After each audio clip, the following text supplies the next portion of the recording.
pourquoi est-ce que c'est précisément à Sukkot qu'on invite ces fameux invités, les Ushpizin Kadishin, Abraham, Yitzhak, Yaakov, Moshe, Aaron, Yosef, David? Pourquoi est-ce que c'est précisément à Sukkot qu'on les invite, alors qu'on a une autre fête de 7 jours qui s'appelle Pessah, où on n'a pas trouvé là-bas qu'on invite chaque soir un invité? Pourquoi particulièrement à Sukkot il y a une importance d'inviter? Alors, une première réponse, c'est de dire qu'en général, quand on invite quelqu'un dans sa maison, il peut y avoir une sorte de déséquilibre de statut. C'est-à-dire, il y en a un, c'est le propriétaire, il est chez lui, et puis l'autre, c'est l'invité, il est chez l'autre. Alors que dans la souka, il n'y a pas vraiment de propriétaire. On peut enfin être ensemble, à égalité, sous un même toit, sous quelque chose qui nous dépasse.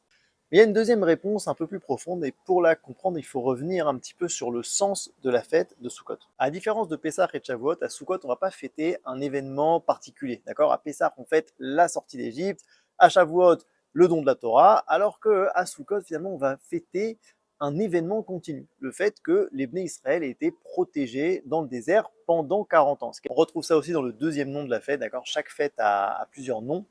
Et par exemple, Pessah, c'est Chag Aviv, la fête du printemps. C'est le moment où tout le monde végétal va recommencer à renaître. Shavuot s'appelle aussi Chag Katsir, le moment où on va récolter tout ce qui a poussé justement depuis le début du printemps. Et Sukkot s'appelle Chag Asif, le moment où on va engranger toute la récolte qu'on a accumulée cette année. Donc ça aussi, c'est pas vraiment un moment précis, d'accord? Le printemps, on voit quelque chose, il y a un changement, il y a un avant, il y a un après. Pareil pour la récolte. Avant, on ne peut pas récolter. Après, on peut récolter. Alors que Chag HaAsif, finalement, c'est pas un moment précis, mais on veut en fait garder ce qu'on a. En fait, à Sukkot, la récolte, c'est nous-mêmes. Et en fait, on veut garder ce qu'on est. Chaque année, un petit peu comme une spirale qui monte, on va revivre un processus de croissance, d'évolution de notre identité depuis Pessah, Shavuot, mais aussi en passant par Rosh Hashanah, Yom Kippour, et enfin, on arrive à Sukkot.